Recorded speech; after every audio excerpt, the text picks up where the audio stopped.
Hi, it's Hey. Wednesday, it's 3 o'clock. Welcome to the 140th and final episode of Together Unlocked, brought to you as always by Together 2012. We're a disability arts organisation based in the main host borough of Newham, creating a Paralympic legacy for East London and the rest of the world, indeed. I'm Ju Gosling, also known as the artist Ju90. I'm artistic director. I've been locked down in my East London studio for 12 and a half months now. On 30th of March 2020, we launched the first episode of Together Unlocked. And indeed, at the end of the first Shield on the 1st of August, we reached our 50th episode. We reached our 100th episode as Lockdown 2 came to an end. And now, on our last day of shielding, we've reached 140 hours of programming. So, with me, where she's been locked down for 12 and a half months, is our chair, the artist Julie Newman. We're going to come back to East London for some proper introductions and audio description in a minute. But first, to the other end of our long virtual wheeled sofa in the West Midlands for some introduction and audio description from our hosts there. Well, good afternoon. Yeah, and welcome to the end of Unlocked, certainly in its current form. So, I am Robin Surgener. I'm Business Director at Together 2012. As Ju said, up here in our Sutton Coldfield studio, in front of our lovely warm curtains, which for the one day so far this year, we probably don't need this to keep them warm, but we'll leave them up for next week. So what do I look like? I have today swept back silvery grey, whitish hair, all of those together, with blue eyes behind no rim black arm glasses. I am still wearing my punky hooped gold earring with gold cross below it, um, and I am wearing a brown round necked t-shirt, um, effectively in the colours of the Jamaican flag, and it's got Exodus across the top where it's in green. The gold bit has got a picture of Bob Marley, and underneath it says Bob Marley, where the red stripe would be. But mostly obscuring the t-shirt is today's teddy bear, which I will, or whom I should say, I will introduce later in the show. Hi, I'm Josh Surgeon. I'm also one of the hosts of Together Unlocked. My hair is neither swept back nor swept forwards. It's just kind of It's just a little whatever it bit wants to loud, do. Josh. Am I a little bit too loud? Yeah, maybe move a bit away from the mic. Hold on. Go on then. There you go. I believe it may still have been turned up from Monday when Mum was using it. So hopefully that is a little bit. Is that clearer now? There we go. Yeah, if So, you just sit back a bit, it will be. yes, I have slightly kind of doing whatever it wants hair. I need to invest in some kind of industrial strength hairspray, I think, to get it to sit however I actually brush it. And then in terms of clothes, I'm wearing it's a white and blue kind of polo shirt. The main body is white, the arms are white, the collar is white, and the kind of upper chest and collarbone area is a navy blue, and it has a logo that says Rugby World Cup Japan 2019, and it has the logo from the Japan World Cup. Fabulous. So, also joining us in the studio, although you can't see it, so squeeze in Julie so we can at least see you. We have been joined by one of a number of marauding anarchic pets that support this programme. You can find out all about them on our Animal Hosts page, which is in the pull down menu on the Together Unlocked TV page on our website, www.together2012.org.uk. We've got a small brown tabby cat called Jinx, also known as Dolly, very much in the picture at the moment. Out of shot, but no doubt joining us at some point, is a long black-haired cat called Leonardo, Leo for short, who has been mesmerised by Julie for the last 10 minutes. And when we come on to the audio description, that will become apparent why. But there's the biggest eyes I have ever seen in this cat with all his fur standing up. And he's been like that for about 10 minutes. Julie, why don't you do your audio description and I'll do mine last? Okie doke. I'm Julie Newman. Excuse me. I'm the chair of Together 2012, and today I'm dressed as the White Rabbit. We miss Friday's dressing up to go out, so I thought, well, I'll do it for today. Yes, because we usually dress up to go out to stay in, and indeed in our forthcoming show on Fridays still will be. We're coughing away, of course, because there's all sorts of cat fur making its way to the microphone. So you're the Easter Bunny, but also the White Rabbit from Alice in Wonderland, is that right? Well, I'm not looking for Alice, who's 10 feet tall at the moment, but I'm looking really for the Easter Bunny, because I'm absolutely convinced that I don't want to miss out on any Easter eggs this year on account of being locked in or locked up or locked down, whichever we choose. So anyway, I'm going to go in hunt of that pesky Easter rabbit. Really, it's just a gigantic hint to me that if I haven't stocked up on Easter eggs, I better had. Well, you'll just have to wait to see for anybody who's forgotten, because one day has been much like the rest. Tomorrow is Maundy Thursday, then we have Good Friday, Easter Sunday, Easter Monday. So we've got 2 bank holidays. It's one of the only 2 weekends where we get an entire 4 days off in the year. So make the most of it. I am wearing, well, my most important thing is I'm wearing a white t-shirt with Choose Our NHS on it in blue. And I'm just wearing that to say thank you so much, well, beyond words, to all of the NHS workers over the last 12 months, including all of the ones who've either seen us in person as hosts or given us video calls, or indeed Dr. Natby, the chair of the Newham CCG, who turned up in person 3 weeks ago to give us our jabs. So thank you so much to the NHS. Apart from that, I'm wearing a grey trilby over a self-styled hennaed corona crop. I've got pale olive skin. I've got green eyes behind black plastic glasses, black plastic wrist braces, and gold and silver coloured jewellery, including flower studs and a flower pendant, because today, as always, it's Wednesday. It's time soon for the poems from the Pop-Up Poetry Club, and the theme today is flowers. So also coming up in the show, we have Nature Walk with Merlot, the assistant's dog. Merlot and Julie's assistant's dog, Precious, have been showing us the outside world when it's been either impossible to go out or impossible to go out because of social distancing. And then after the break, after 3:30, we have the Clockwork Paralympics, where we compete to see whose teddy bear is going to wear a medal in this week's virtual bear hunt. We have sport and gaming from Josh, and we're going to finish, as it's the last programme of the week and also of the series, with live music from Robin. And I believe he's going to be singing his very own Corona version of We Will Survive, which is one of our Together Unlocked anthems. You can find our anthems also on their own separate pull down page on our website under Together Unlocked TV. So it's also, I don't know, it's very odd suddenly turning around and being greeted by a rabbit face, particularly when the rabbit has just put their glasses on. It's also International Trans Day of Visibility, and we can't move on without acknowledging that.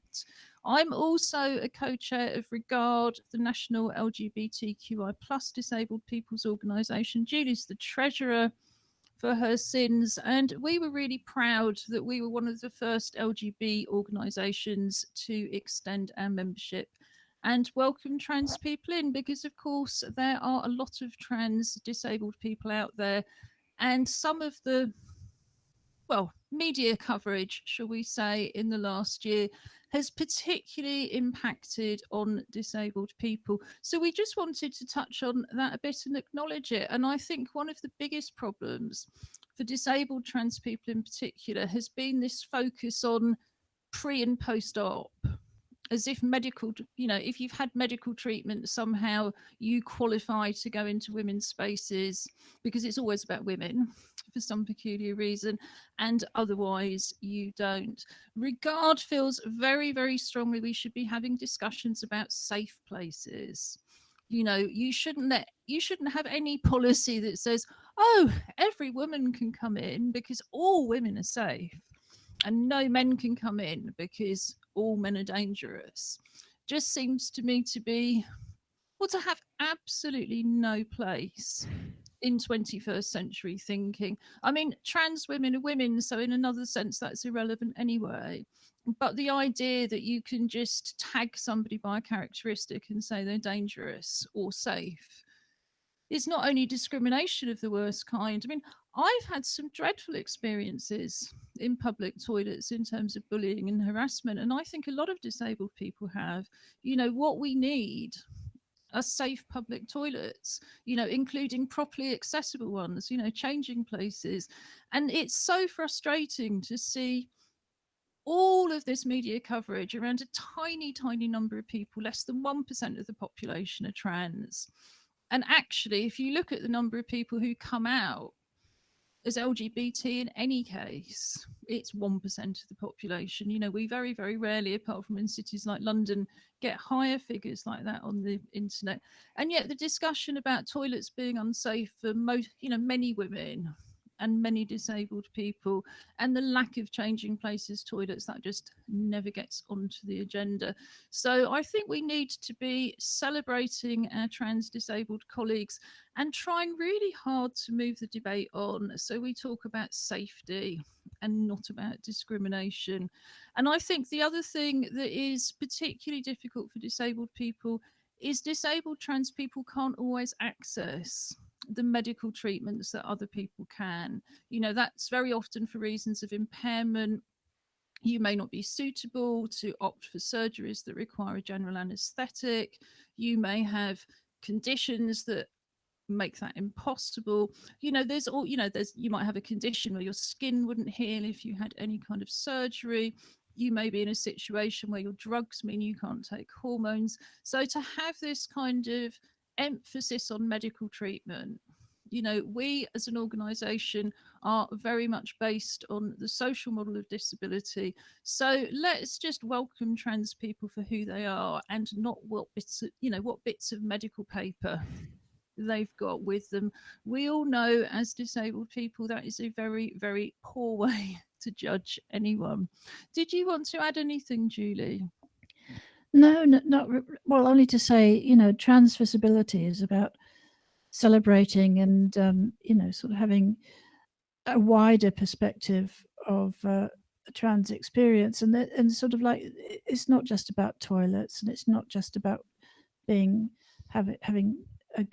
a go at on social media. It's about the full range of lived experience, like any of us. Yeah, absolutely. And I mean, one of the colleagues that we were celebrating in our Making History Together festival back in November, December was Lynn Levitt, who very sadly died almost a year ago of COVID-19. And Lynn was an incredible musician who'd had an incredible journey. And indeed, Lynn was one of those people that I was thinking about, for whom being a woman and what medical treatment she'd had was completely and utterly irrelevant. And also the idea of Lynn as a threat to anybody else, as opposed to being vulnerable to other people. But I think in any kind of safe space, whether it's about a safe space for women, for people of colour, for disabled people, we need safer spaces policies. We can't just go, everybody with this characteristic can come in regardless of their behaviour, and everybody with this characteristic is banned. I mean, like I say, this is the 21st century. But yes, I'll be putting up a link on our highlights and links page to Lynn's work. So do check that out if you're not aware of Lynn Levitt's work. Like I say, there are plenty of disabled trans people within the disability arts movement. So check out some of their work as well. And if you're one of them, congratulations. Trans Visibility Day has only just got going around the world. It's going to be a great celebration. So, sorry, I've just been distracted because unknown well, unseen on camera, the long-haired black cat is getting closer and closer as it dares to approach Julie with her very, well, actually, it looks odd when she turns and looks at me. But I've never presented a show with the white rabbit before. So, sorry, the cat's just. So, how did the pop-up poetry club go this morning, Julie? Well, it was a little bit tricky because there was a technical glitch yet again from the system, which is I've spoken to the man who runs the system for us with the telephones, and he's on the case with it, so he's getting it sorted out. Is it helpful if I just explain a little bit about the club and then you can tell us the specifics? For sure, yes, absolutely. So the pop-up, assuming the cat lets us, so the pop-up poetry club, we've been running since 2014 on a weekly basis, and also occasional poetry cafes. We first had funding from People's Health Trust, and now it runs with the support of the National Community Fund and Arts Council England. We decided that we would make this club a phone-based club and not an online club, because we know that so many people still don't have digital access. So we have a bespoke system, and the way it would, sorry, that's the cat knocking the camera now. The way it would usually work is that we phone you, put you onto a group call at our expense. The group starts at 10:30, just as it used to in a physical venue. People have a cup of tea, share poems that they found or read on the theme of the week, which this week was flowers. Then there's a break where people write their own poetry on the theme, and then they come back together again and share it. So I know that despite not being able to get together as a phone group, you still operated as a group, didn't you? Because Noel Guinan, the engagement support worker, and Alison Marchant, the programme leader, worked individually with people and got their poems. Excuse me a sec. It's all right. Oh, I don't think the cat's going to take any notice of you. It's going to scream in terror. It doesn't want an angry white rabbit. You tell us a bit more about the club, and I'll try and persuade him gently to move. And stop knocking the camera. Well, people got together initially, and then, as I say, the system let us down. So what happened was that the club went ahead, but on an individual basis. Noel and Alison phoned people individually and sort of supported them to write their poems on the theme of flowers. And there's the camera shaking again. And so they were able to get them written down and sent in to us via emails, ready for this afternoon. Just before I forget, next week's theme is music. Wonderful. So if you want to join in from home, we will be continuing to read poems from the Pop-Up Poetry Club on our new show, Something for the Weekend, which we'll tell you more about in a little bit. So I think we've got at least 8 poems come in despite the problems with the telephone. There's 2 ways in which you can join in with the Pop-Up Poetry Club from home. You can either simply write on the theme, and if you wish to share it with other people, send it to us at info@together2012.org.uk, or please contact us on the same email. I'll pop that up on the bottom of the screen in a minute, and join us in person. As long as you can access us, the club is free, open to any disabled person and anybody you want to have with you to support you. So this is from Pies and Malik, and it's called Back Garden. Looking through my washroom window, my garden is small and narrow. There is nothing to see in winter, as all the plants are gone forever. Contrary to when spring is here round the corner, I can see snowdrops shying away, letting daffodils making its way. Bright yellow dandelion is springing up, challenging the daffodils growing up. At every corner of my garden line up with tulips red and golden. Perennial plants are emerging, inviting bees and birds to sing among the rows of roses. Sweet-smelling fuchsias and nemesizias. I can see the jasmine is still budding, fresh green and proudly hanging. That is why I stay longer in the washroom, gazing and feeling happy to see the flowers bloom. That was lovely, Pizer. And I think there's also something quite poignant about only being able to see your garden through a small washroom window. So, Julie, I think you've got one of Dawn's. I think we're going to treat ourselves to your very own one last, I think, today. Thank you. This is from Dawn Barber and it's called The Perfume. The last drop of water drips from the rose. Out comes the sun to dry it. The perfume lingers all around to bring peace to the garden.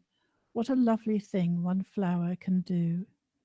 Oh, that's lovely, Dawn. And it reminds me, I think last Monday we were looking at some nature photography and I showed a picture of this single freesia that comes up in my garden every year. And it really reminded me of that when I thought about it.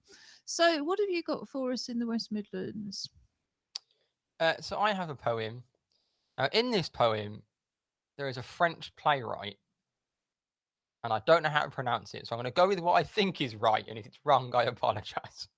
So this is a poem by Angus Mackenzie Davey called Daisy Chains and Children. The scrapyard is small, graveyards made of wood. Props for an Artur play, the flowers are all black. Polish man sells orchids, children sit on the grass, making daisy chains and drinking. Why aren't they at school? Garlands in their hair, sleeping in the street, daisy chains and children. Everything weird, complete. Thank you, Angus. It is so great to have you back with Together 2012. If you're watching and you used to be more actively involved and haven't been for some time, now is a great time to rejoin the clubs. So do get in touch. I've got one here from Crystal Peasy, which is simply called Flowers. There are many different colours of flowers, which are beautiful parts of the tree or plants. Flowers are one of the natural, most beautiful gifts. Flowers are the part of the plant that provide us with seeds to make new plants. Most of the flowers will continue. Flowers protect us. Flowers make the natural garden. Thank you for that, Crystal. And I know Crystal's somebody who, in more usual times, would be community gardening every week. So I really read that, sort of knowing that you knew a lot about the plants, Crystal. And I liked the idea about the flowers as well, because, you know, I use things like chamomile, which is made from flowers, you know, marigold flowers and creams, you know, all sorts of different flowers. So it's just nice to remember that there's also that medical side to it as well. So, Julie, you have one from Alison Marchant, who leads our clubs. I have, it's called Flowers and Blossoms by Alison Marchant. Camellia blossoms smudge in mild winter. Snowdrop has pushed itself through the weight of the snow into spring. Daffodil is the earliest narcissi. Witch hazel casts a touch of yellow, blending with the crocus and shades of purple. The iris stands tall in the background. The tulip is of all colours of the spectrum. Dogwood trees have breath taking white blossom. Magnolia has large, fragrant, exotic blossoms. The primrose burns yellow against the tiny white bells of the lily of the valley. Oh, that was lovely, Alison. Thank you. This is Pizer Malik, and it's called Snowdrop. Still sitting lazily on the bed, yawning, stretching, and rubbing my head, then drawing the curtain with half open eyes. March is coming to an end. How nice. April is approaching fast, beginning of joy, and must wait to see the first flower of the season, be excited and happy for whatever reason. Watching it blooming at the end of winter, no more snow or rainwater. The snow is definitely dropping out. Green grass is everywhere to sprout. The ground is full of snowdrops. In a flash, I stood up and hop. My eyes blink and keep looking as snowdrop marks the beginning of spring. The first flower is appearing, pure white, cute and looking innocent, symbolizing sympathy and consolation. It also symbolizes hope and wishes that COVID-19 soon eases. Thank you for Pizer. I think we all share that sentiment. And again, I love the idea of being woken up properly by flowers. Robin, I think you have one for us. I do indeed. This one is from Dwayne Bryan, and this is called Flowers. It's springtime now, and the flowers bloom, and the trees no longer are bare. I get hay fever sometimes, and sometimes my eyes water and my throat itch. But the trees are rich. All types of trees and flowers blossom, from roses and sunflowers. The sun shines softly, and there's a slight heat in the air. Close to summer, yes, we are, but spring is here, and we're enjoying it while it's here. Thanks, Dwayne. Beautiful words. Yeah, thank you, Dwayne. I do miss being driven because I'm not able to go out without support anyway. But being driven past the little corner of Stratford Park on the way up to Vicarage Lane Community Centre to do poetry with Dwayne. But now Vicarage Lane is a testing centre. We are currently an online only operation, and even Dwayne has moved home. So good luck with that as well, Dwayne. Julie, last but by no means least, we always love what you managed to, and gasp at what you managed to write in the space of half an hour. So let's finish with your contribution today. Thank you, Ju. Flowers. I couldn't think of a title, so I just called it Flowers. I looked out of the window in the bright spring light, and the garden had changed, transformed overnight. Where once the shrubs huddled against the day, the leaves shone bright, and the colours were gay in the promise of much to come. Looking ahead as I gazed at the beds of dark earth, the heads of green buds peeped through with the birth of young plants heralding spring. The lengthening days bring light to break the winter gloom. The warming rays give a glimpse of the summer sun. Looking again, the flowers showed with bright, brave faces, flashes of colour where once there were spaces. Say farewell to the long winter nights, too cold to dance in the light of the moon. Now we can rejoice, prance, and welcome the songs of spring. Thank you, Julie. It's such a lovely way to end this phase, isn't it? You know, it's the last day of shielding. The sun is shining. Well, actually, it's not in London, but it was yesterday. So a little bit of poetic license there. We're all celebrating flowers, positivity, hope, and spring. And as I say, the Pop Up Poetry Club will be back along with the art club in our new show, Something for the Weekend. Also, coming up soon, we have the Clockwork Paralympics, and we will be continuing with the Clockwork Paralympics because, hey, we still hope that the Summer Paralympics are going to take place. And then we have the Winter Paralympics coming up in less than 12 months. But for now, we're going to take our last virtual nature walk with an assistance dog.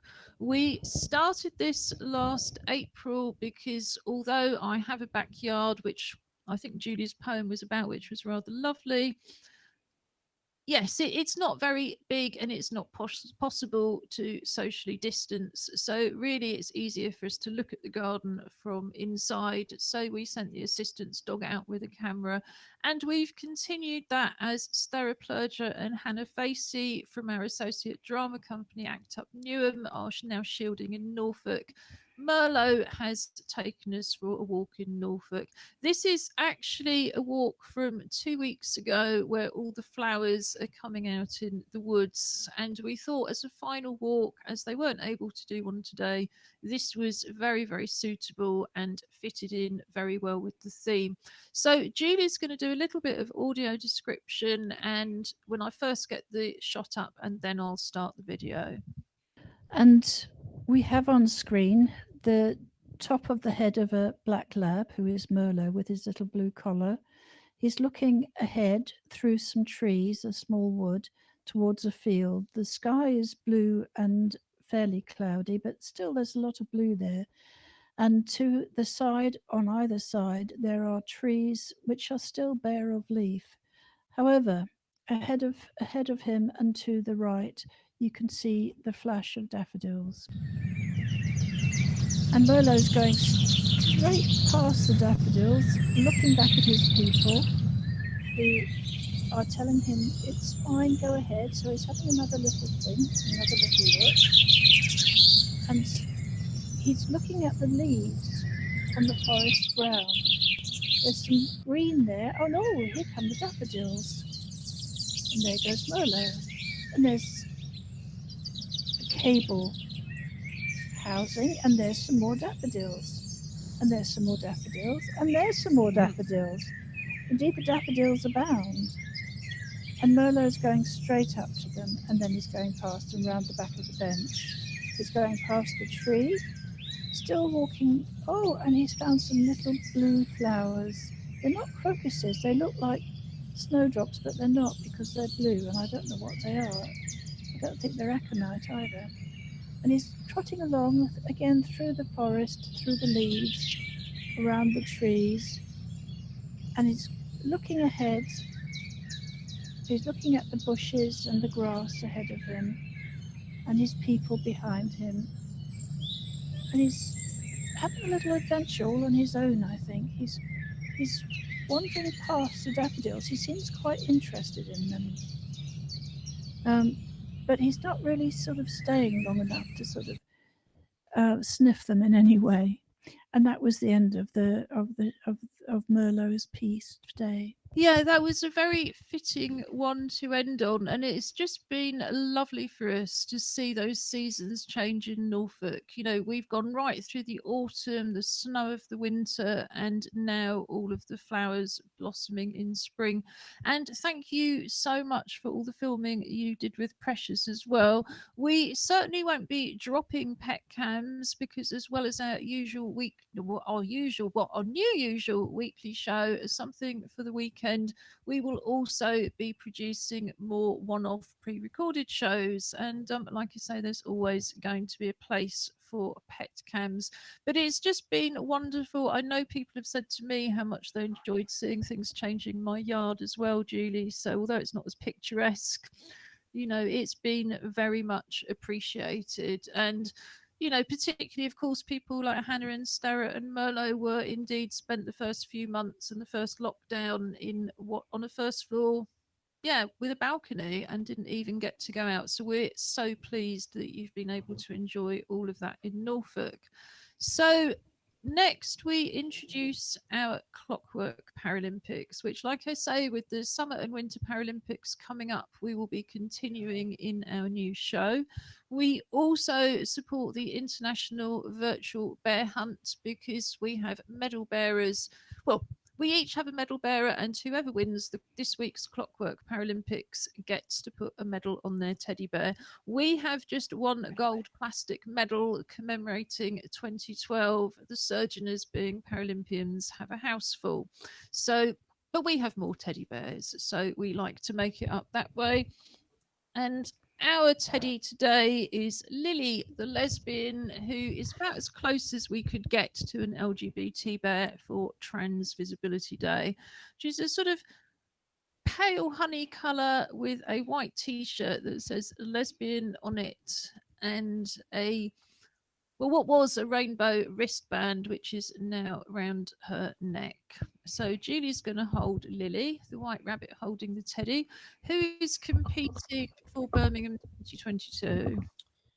Well, this is Howard the Harrods Bear, who is a golden teddy with a green silky. I think it was originally a bow tie, but this teddy is about 15 years old. So it's been untied and retied. So it's now more of a knot with some bows on it rather than it being a bow tie. And yes, that is our teddy for today. Wonderful. Yeah, I think the oldest teddy we've had on the show has been about 55, 56. And then I got all these complaints that it was grubby, my poor pink Ted. So it was quite in disgust. So the way we play this is we race Clockwork toys. I film the race. The West Midlands choose their own competitor. If you want to join in from home, choose the right side or the left side of the screen before the videos start. today, in honour of Easter, we are racing clockwork bunnies. So I'm going to pop it up on the screen. Josh is going to do some audio description, and then we'll start the race, and Josh will be commentating. So before we get into the audio description, we'll just say that we've picked the right-hand side of the screen for today's competition. So for audio description, on the left-hand side of the screen, there is the white wall with a kind of patchwork style quilt or rug blanket hanging up. I've got a blue kind of mosaic floor with different shades of blue and kind of aquamarine green. Bright green banisters with I always say wood, with a rope along the bottom, nice orange cat bed, and then some bookshelves with lots of books that are kind of red and orange, and there's a bit of blue and kind of yellow on there as well.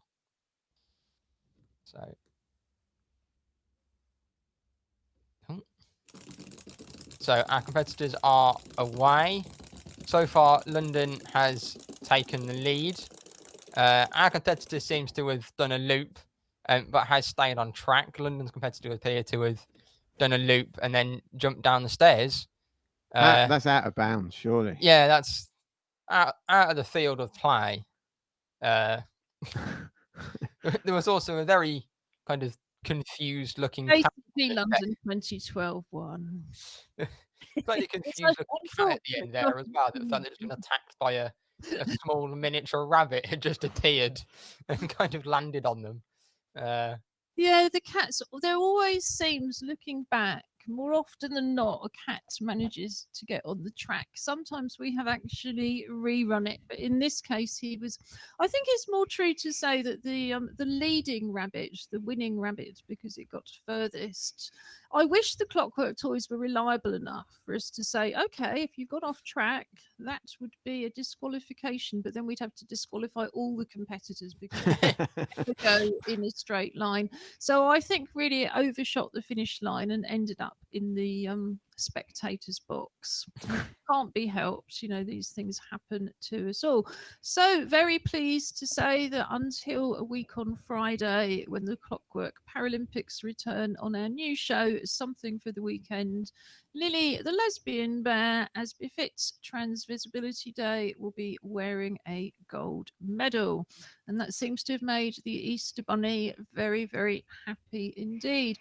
So we're going to move on and have the last of our sports and gaming reports. But don't worry, if there's gaming news that's relevant to the arts, we'll still be picking that up in Something for the Weekend.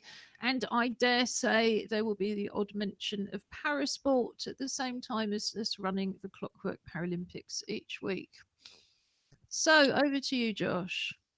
Yes, we'll go with we'll do sport first. So the first story is indeed on parasport. It was announced on Saturday that the Challenge Cup will take place at the end of April. So this is it happens every year normally, and is kind of the final competition of European club wheelchair basketball. It's kind of like the Europa League, but for wheelchair basketball. So it's kind of the best clubs in Europe playing each other to kind of win the Champions Cup and then bragging rights for the next 12 months. But the European League is kind of seen as one of the top or the best league for wheelchair basketball. So the best players in the world will be playing in that tournament. So why not be nice for them to get a little bit of kind of competition in before the Paralympics, as everything's kind of been on hold. But also people that kind of never watched it and are looking to get into some para sport before the Olympics, it'll be a great opportunity because it will be super high level competition. You'd be most of the players that will be the big name players at that tournament will be the big name players at the Paralympics. It will be a live stream. There's no in-person attendance. So if anyone was feeling of the trip to Germany, you can't. There will be a live stream. They haven't actually announced the details for that as of yet because it's still kind of a month away. But if you kind of just put the IWF Europe in, it will be on there as well. And then the other two sports stories kind of link into each other, really. The first one is that I think it was last week, a report came out in a newspaper that I'm reluctant to link to, but I saw it pop up through some sports channels. But thankfully, the article was rewritten in Sport Birmingham, so I've used that link instead. On the impact that COVID-19 had on elite women's sport. We've talked a couple of times on the show before about the kind of, how men's sport and women's sport was treated differently in terms of the pandemic, the Women's Six Nations not happening, and they kind of totted it up that across all of the different sports, women's elite sport was out of action for 2,191 days. Men's sport was 982 or something. So it's over double, which is awful. And there's no real excuse for it. They explained that it's money. It's like, well, make women's sport professional then. Problem solved. But one of the telling things is in terms of when they started testing players to return to training, and I think this is in rugby union. They didn't start testing the women's players till 199 days later than they started testing men, and they couldn't restart the season until that testing program was in place. And it's just extraordinary, isn't it? Because, like you say, there is literally no justification for it, and in many ways, it can be seen as against the law. And for anybody who's thinking this has got nothing to do with disability, people with mental health difficulties compete in the mainstream, so it's always disability sport, and I think it's about time we reclaimed that. And imagine what that does to your mental health difficulties, to know that other people have had the opportunities that you should have had, but you've been denied them just because you're a woman. I just wanted to go back to the first one before you carry on, Josh, and to say in our new show, Something for the Weekend, we will have an item called The Week Ahead. So the parasport, again, we will be flagging up. So don't worry, you won't miss it because it will be in that Week Ahead section. And indeed, what Josh was referring to, if you want the link today, we have a highlights and links page on our website, www.together2012.org.uk. All you've got to do is follow the link from the main Together Unlocked TV page or the pull down menu. So yeah, the final one on sport, and I'll keep it brief for time, links back to the stuff about women's sport that actually, there is like things are starting, the netball's back on, but the Women's Six Nations starts this weekend as well. And as an England fan, the England women they've won Grand Slam victories in 2019 so they didn't lose a game for the last 2 years. So they'll be looking to kind of keep that going and do far better than the men did because they came fifth and it was naff. So hopefully the women can do a little bit better. That's all going to be on DDC iPlayer. But it was quite interesting kind of reading about it. It's a slightly different format this year. It's 2 pools of 3 instead of the round robin.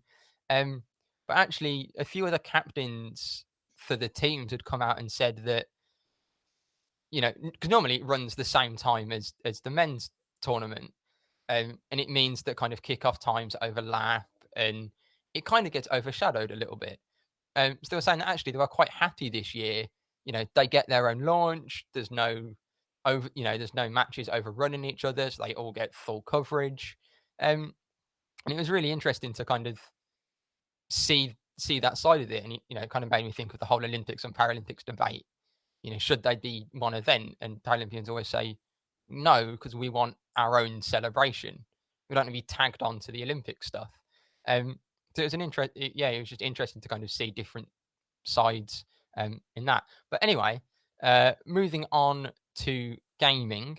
Last week, was it last week? Yeah, last week we talked about the Future Game Spring Showcase, Future Game Spring Game, whatever it was called, that happened on Thursday of last week.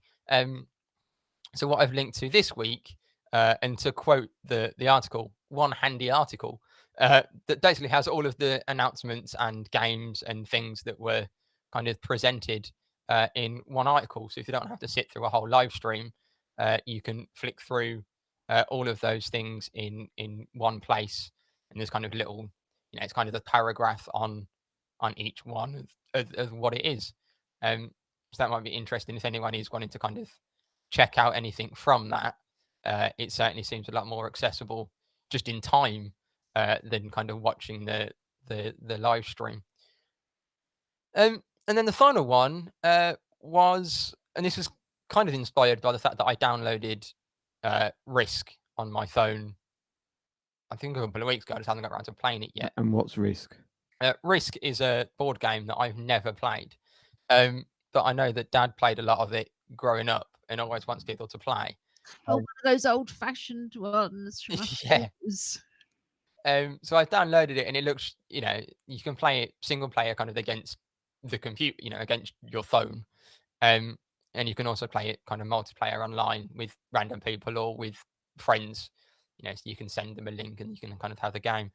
But then I also found an article that came out last year that's the top 25 best board game mobile apps. So it's a list of a load of mobile apps of board games, most of which I hadn't heard of, but I had played two of them in real life, the actual board game versions of them, which were both really good fun. So it'll be interesting to kind of try them out as apps.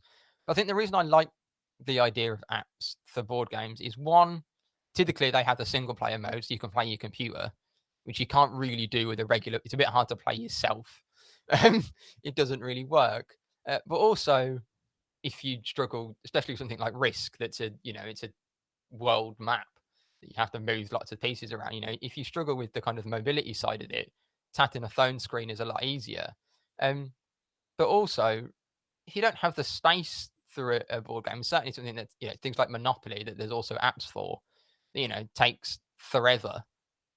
If you turn your phone off and put it in your pocket, it just stays there. Like, a cat's not Yeah, going to come and eat all of your houses and things like that. I can really relate to that. I mean, needless to say, I've got the house set up as a live workspace, and all the big rooms are the work rooms, and the sitting room is the smallest room in the house, apart from the kitchen and the bathroom. And it's almost impossible to put a table up with a board game, but if you do, the first dog to knock into it has just sent everything flying. So that's a great tip that I will take. Was there anything else? No, it would just be to flag up the kind of, if the games do have those play with friends where it's an invite rather than just kind of random people online, it's a great way to play with people that that live on the other side of assuming you've both got internet connection. I know lockdown's in theory coming to an end, but I think that's probably a good time to say one of the reasons we will be back with another show is that lockdown may be ending, but in reality we're still going to be shielding, and we know many of you are. We're not protected from our first jab yet. We've got to wait another 9 weeks for our second jab. Then there's the booster jab in September. Then there's a winter of flu and respiratory diseases predicted. And then the COVID-19 vaccine is only 80% effective. So if you're genuinely extremely clinically vulnerable, the official government advice is still to work from home for tomorrow, still to socially distance, and to limit your social contacts as much as you possibly can. Looking across Europe and the situation in Brazil with other variants developing, that situation is not going to change anytime soon. So I just also wanted to say we have decided we will keep our club's program online for the rest of the year. So wherever you live, if you would like to join in the club's program and you're a disabled person, you are very, very welcome. All of the information is on the website www.together2012.org.uk, or email us at info@together2012.org. unlocked.org.uk. I don't think on the 30th of March last year we had any idea we were going to have done 140 hours and still be online in 12 months. And if we did, to be honest, we would have hoped and expected, like everybody else, by the end of lockdown 1, that it was really just a precaution because there was almost no COVID left in the UK. We know that situation is not here. It's not going to be here. I'm beginning to think it's going to be a bit like the war, where everybody thought it would be over by Christmas, but it went on considerably longer. But however long it goes on and beyond, Together 2012 is here and with you. We will continue to be bringing you all sorts of wonderful performances, screenings, exhibitions, workshops, and other activities led by wonderful disabled artists from East London, the UK, and the rest of the world.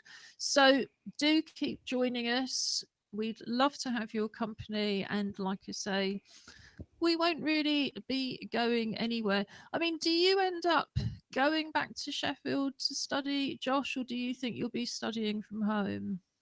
At the moment, I'm not planning. We're still planning kind of remote stuff. Simply because any of the work that I would have to do in Sheffield, is kind of intensive, invasive stuff with taking people's sweat and blood and wee and all sorts of things and getting them to work very hard. So yeah, trying to get that through ethics in a pandemic is not going to happen. So we're sticking with kind of remote research for the foreseeable future. And I keep looking at keep finding flats in Sheffield, but it's not happening. He just takes the hint, doesn't he? Well, I think we know again in the last 12 months, not only have many students moved home, many workers moved home, and many disabled people moved in with siblings, partners, friends, or children because of lack of social care support. I think in both houses here, it's gone relatively well, hasn't it? Julie and Josh have to pretend that they wouldn't want to be in their own homes at all. They love to be with us.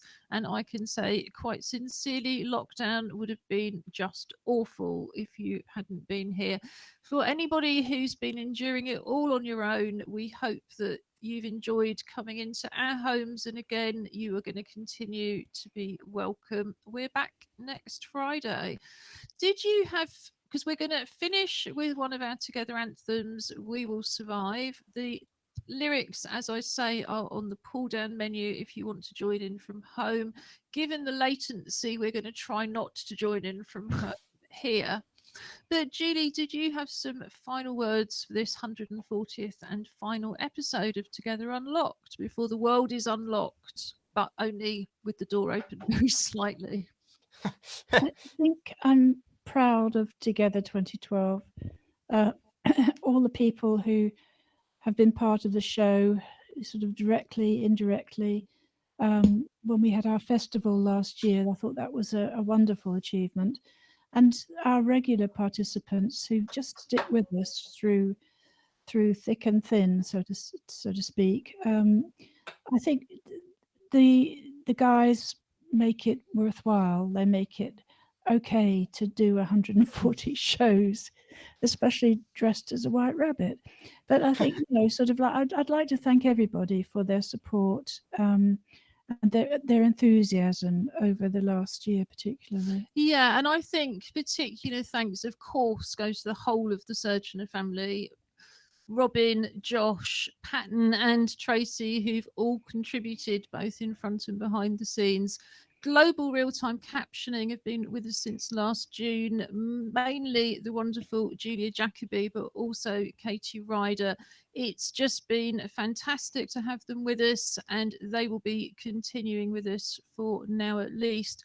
We had regular content for the whole of the first 6 months. Act Up Newham, our associate drama company, were contributing a film every single week, and they're going to be creating some performance videos for our new show. something for the weekend. So just finally, thanks to the funders, Arts Council England, National Lottery Community Fund, and the London Community Response Fund, who've paid all of the additional costs of this stream for the last 6 months. So we're going to go over to Robin in a minute to finish with a rendition of We Will Survive. I just finally wanted to say we will have a performance slot on each one of the new shows. So if you are playing a new song, you have a dance piece, you've made a film, anything, please let us know. We would love to showcase your work. And if you'd like to come on and talk about a project, or you'd like to plug something in the week ahead slot, just contact us at info@together2012.org.uk. But in the meantime, it's a goodbye from East London with a huge thank you to everybody who's watched and supported us. We hope to see you on Fridays going forward after Easter, and have a very, very happy bank holiday. And it's goodbye from half of the West Midlands. Oh, sorry. So just kind of while I'm getting myself, oh, there's a teddy in the way, ready. I think, you know, again, huge thanks from the West Midlands, to the London end of the of everything, really. We appreciate all the stuff that's gone in, and just to reiterate what Ju was saying, we want more musicians. As much as I like playing and singing, there must be loads of you out there. And, you know, if you want to write into Ju, or you can write to me directly, which is robin@together2012, as well, if you want to talk about coming on and recording a song or something, you know, performance, that would be brilliant. So without further ado, here is, as we have, We Will Survive. First I was afraid, I was petrified, kept thinking I could never live with COVID locked inside. Then I spent so many nights thinking how I could be strong, kicking back, believing life can carry on. Then we found ways in digital space. We just learned that there are many ways to help communicate. Didn't need to change our outlook, didn't need to find a key. All we need is some hope, 'cause hope can set us free. Oh, now go, secure your doors.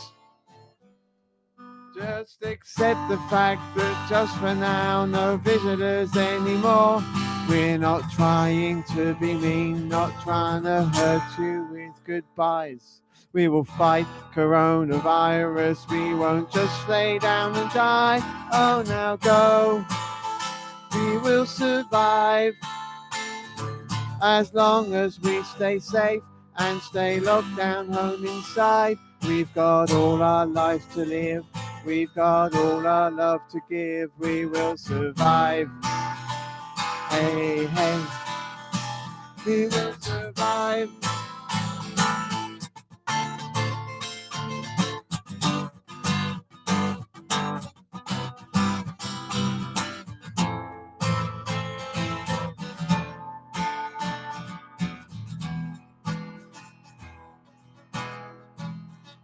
Let's use all the strength we have not to fall apart.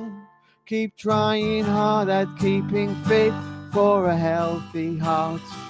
You could spend your locked in nights feeling sorry for yourself, or we brave the isolation and break free from our shells. We will emerge like butterflies do, all beautiful and flighty with your lives ahead of you.